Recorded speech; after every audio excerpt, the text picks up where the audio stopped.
खुलुमबाय। बड'लेण्ड इंखं टेलिभिजन स्टुडिय'आव आं ललिता गयारी दिनै मोनाबिलिनि गाहाय रादाबफ्राव दं। बिजनीआव रैमाली एकाडेमी कलेज बिएडआ 76थि उदांस्रि सानखौ गाजा गोमजायै खुंदों। डक्टर अनजलि दैमारिनो राभा हाजं अट'नमास काउन्सिलनिफ्राय बगेजानि बाय बान्था। उदांस्रि साननि 75 बोसोर आबुं जानायाव गोसोखांथिनि थाखाय पाकिस्ताना 75 रांनि गोदान नट लन्च खालामदों। गेजेर बिजनी दख्रा दुलाराय बर' फरायसा आफादा 2022 इं मायथाइनि बर' बिजों फरायनानै HSLC आरो HS जोबथा आनजादाव टप 10 मासि आवग्रिनो हानाय आरो सेथि थाखोआव उथ्रिसारनो हानाय फरायसाफोरखौ बरायनाय आरो मान बावनाय हाबाफारि लादों। जिल्ला बेंगिरिनि बानजायनायाव बाक्सा जिल्ला बेंगिरिनि गेलेग्रा फोथाराव 76थि उदांस्रि सान फालिदों। फेरगावआव गाजा गोमजायै उदांस्रि सान फालिदों। दानिया फैदो आबुं रादाबाव।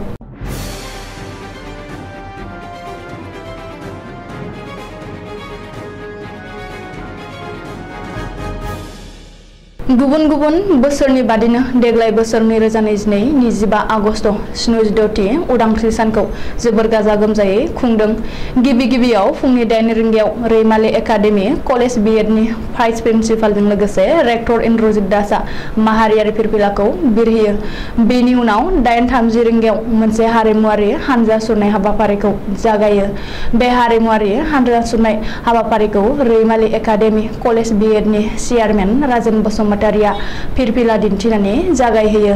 मख'नो गोनांदि गासै 100 फरायसा आरो कलेजनि फोरोंगिरिफोरा बे हारिमुआरि हानजा सुरनाय हाबाफारियाव बाहागो लादोंमोन।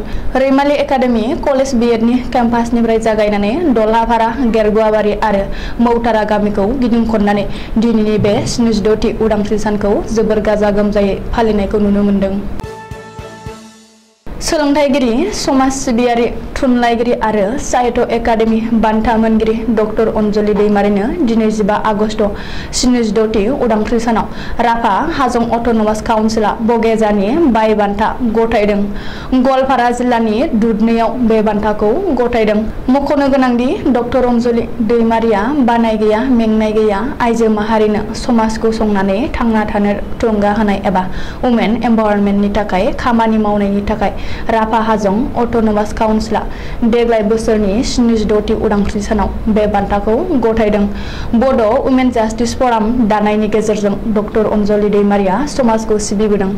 बर' हारिजों लोगोसे गुबुन गुबुन गोग्लैसोनाय ट्राइबेल माहारिनि मोनथायनि थाखाय खामानि मावबोनाय डक्टर अनजलि दैमारिया आथिखालाव आइजो माहारिनि थांनानै थानायनि मोनथाय आरो उन जानानै थालांनायफोरखौ फोजाखांनानै बयखौबो सांग्रांथि होनाया बयनिबो नोजोराव गोग्लैदों। राभा हाजं अट'नमास काउन्सिलनि CM टंकेश्वर राभानि आखाइनिफ्राय डक्टर अनजलि दैमारिया बे बान्थाखौ आजावनो मोननानै गावखौनो जोबोर गोजोननाय फोरमायदों। मानोना दिनै राभा हाजं अट'नमास काउन्सिलआ बे बान्थाखौ गथायनानै गावखौ सासे समाज सिबियारिनि सिनायथि होदों आरो मान बावदों। 1947 मायथाइनि 14 आगस्टआव पाकिस्ताना ब्रिटिश रुलनिफ्राय उदांस्रि जानानै 75 बोसोर आबुं जानायखौ गोसोखांथि महरै 75 रांनि गोदान नट लन्च खालामदों। स्टेट बेंक अफ पाकिस्ताना बे खौरांखौ टुइटाराव टुइट खालामनानै मिथिहोदों। बे गोदान नटआ पाकिस्ताननि जाने माने क्वाइद-इ-आजम महम्मद आली जिन्नाह मोहतारमा फातिमा जिन्नाह सैयद आहमेद आरो आलमा इकबाल मोननि सावगारि होफानाय जादों। फैगौ 30 सेप्तेम्बर 2022 आव बे गोदान नट 75 आ रायजो राजानि आखायाव गोग्लैगोन होननानै पाकिस्ताननि स्टेट बेंक एबा SBI आ मिथिहोबावदों।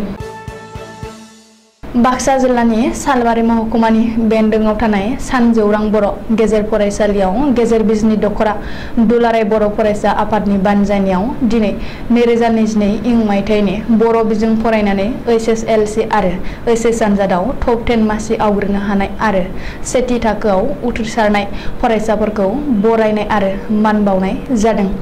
HSLC आनजादाव सेथि थाखोआव उथ्रिसारनो हादों 24 फरायसाफोरा आरो HS आनजादाव सेथि थाखो उथ्रिसारनो हादों सा 12 फरायसाफोरा। बिनि गेजेरावनो टप 10 मासि आवग्रिनो हादों सा 10 फरायसाफोरा। बे हाबाफारियाव फरायसाजों लोगोसे बिसोरनि जोथोनगिरि एबा दिथागिरि बिमा-बिफाफोरखौबो बरायफादों। बे बरायनाय हाबाफारिखौ इयुन जोलैखौ थुलुंगाखांहोनायजों थांखिजों लानाय जादों आरो लोगोसे जायफोर फरायसाफोरा दिनै बरायजादों बिथांमोनहाबो इयुनाव आरोबाव साबसिन हामसिन खालामहैयो बे थांखिजों लानाय जादों। बे बरायनाय आरो मान बावनाय हाबाफारियाव मेल बेखेवगिरि महरै नुजाथिफैदों बागमारानि नर्थ कामरुप फरायसालिमानि बिबुंगोरा मानगोनां बिनय केरकाटारि आरो गाहाय आलासि महरै बाहागो लाफैदों बाक्सा जिल्लानि दुलाराय बर' फरायसा आफादनि लोगो आफादगिरि बासिराम रामसियारि। बिथांजों लोगोसे बाक्सा जिल्ला दुलाराय बर' फरायसा आफादनि सोलोंथाइ नेहाथारि नितु कुमार ब्रह्म, बाक्सा जिल्लानि दुलाराय बर' फरायसा आफादनि नेहाथारि जयदेब नार्जारि, सालबारि महकुमानि एसटि बर्डनि मासिगिरि बिउटि बसुमतारि, लोगोसे गुवाहाटी हाइ कर्टनि एडभकेट हेमेन दैमारि आरो दक्षिण बिजनीनि चेयारमेन फरायसालिमानि बिबुंगोरा हेमन्त गयारि, लोगोसे उमैल दैमारि, उदुमकाटा मयख बिजुनि गोजौ फरायसालिनि फोरोंगिरि दिपेन बसुमतारि, कर्नासारा इरागदाव गुदि फरायसालिनि फोरोंगिरि समरेन्द्र बर', दुम्ब्रुगुरि गुदि फरायसालिनि लोगो फोरोंगिरि धरनीधर गयारि, सिकादल गुदि फरायसालिनि लोगो फोरोंगिरि भबेन ब्रह्म बिथांमोनजों लोगोसे बे हाबाफारियाव बाहागो लाफैदों।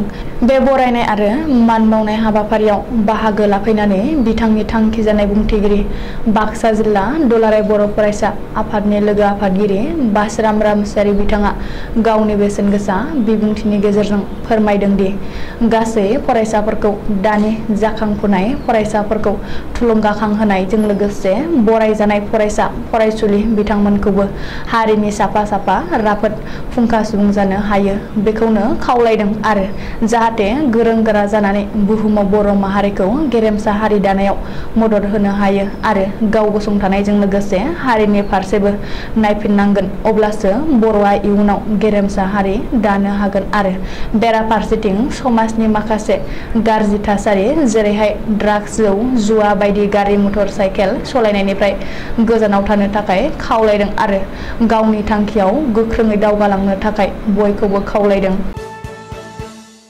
बाक्सा जिल्लानि सदल मुसुरफ्राव दिनै आजादी का अमृत महोत्सवजों लोब्बा लाखिनानै 76थि उदांस्रि सान फालिदों।